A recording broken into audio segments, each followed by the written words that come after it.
So I'm wondering, why do you guys think the show has endured as long as it has? Boy, that's a very simple and excellent way to start, man. I think that the reason is because, as Fritz Freeling once said to me when I met him a long, long time ago, I said, "Why do you think the old Looney Tunes stand up, man? Why do you think they're still funny 45 years later?" And he said, "Because A, they're funny, and B, we didn't write them for kids." Because what I think he meant by that was that the slapstick stuff and the bright, colorful stuff and characters flying around and burping, in my own case, are always going to be funny for kids. But when you combine all that stuff to get the kids engaged with a humor that the adults can appreciate and laugh at, that are going to go right over the little ones' heads, I think you got a winning combination. And in this case, the show, both old and new, is still doing that and doing it well. You know? Yeah, and we don't make people sad. We don't make kids sad with the Never. Animaniacs, No, no, and no. it's not messagey like a lot of cartoons are today. Um, it's just Fun. it walks a really a nice line, I think, of being fun and upbeat and interesting and educational at times, whether Yeah. you want to learn anything or not. And fun music is just, you can't feel bad. It's a good time, Mike. It's a It's a good time. good time. And We're what's good great time. now, yeah, well, what we love about it so much, man, is that the people who grew up with it back in the 90s can watch it with their kids now, and they can both laugh at it. And that's pretty awesome, you know. Or laugh at their kids. Or laugh at their kids, or vice versa. Yeah. Yeah. Piggybacking what Jess was saying, how much does everybody delight in the off-color humor that will sail right over the younger viewers' heads? Fingerprints? Yes, of course. Yes. Well, you know Probably what? my And I'll favorite tell you- joke of the original show. I'll tell you again, Mike, I had no idea what I was saying. Well, you know what? I'm the one who. Well, anyway. She knew. No, I mean, I know what it is, but that was a joke that I had made about a line that was said. I mean, they didn't write that line, and but they kept it in, and we were just goofing afterwards, and fingerprints, and it was just like, no thanks. But anyway, we didn't. Get out, everybody. We didn't intend for that to be dirty, and Jess refuses to work blue. He's so clean cut in spite of his look.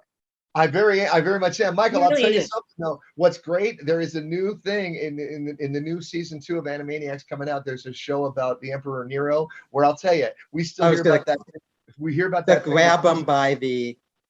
Yeah, okay. Yeah, dude, that to me, it's like we have set the new bar. Nobody's seen it yet, but I can't wait till they do, because that one's going to stick with us for a long time. So yeah, that's pretty good stuff. Did you see the screeners, Michael? Yeah, the 5 episodes. Yeah. So you've seen as much of the show as I have, as Jess and I have. Yeah, indeed. I've seen it all a million times. Yes, I know. Yeah. Do you think this show has changed at all from the original, from now that it's on Hulu? Do you get away with more, do you think? Is there something?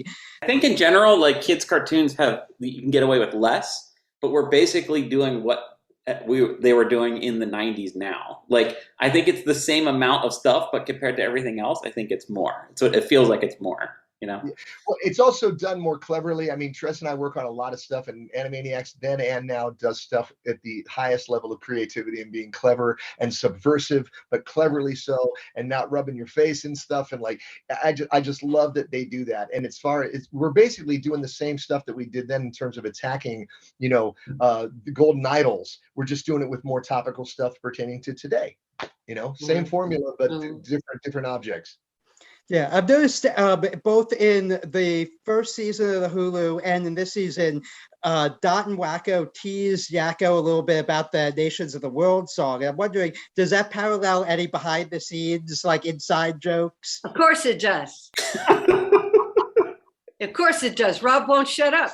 I mean, Yakko yaks. No, we adore him, of course. Of course we do. But we've heard that song a few times. Yeah, we've heard that song a couple times. And he's awesome. And I think that's probably one of the reasons that we rib him about it, because it is so awesome. I can't do it.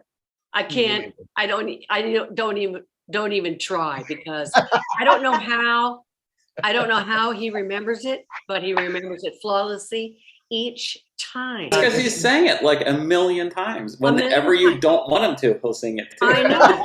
I know. It's like Jess and Unchained Melody. Yeah, I'm good with that one, but there's not as many words in that one, Tress, in all fairness. No. But I love that song now because of that one time that you sang that song to rescue us from some bad entertainment. I remember that too. Yeah, that's another story. But no, I remember one time in particular, Rob did that song, Michael. It was beautiful at a Comic-Con, and there must have been 5,000 people in this panel room. And he stood up there, and I was sitting behind him, and they put a soul spotlight on him, and he was jumping up and down singing Yakko's American. I'm thinking, this is a rock concert. My buddy's doing a rock concert. Yeah, thanks so much for talking with me.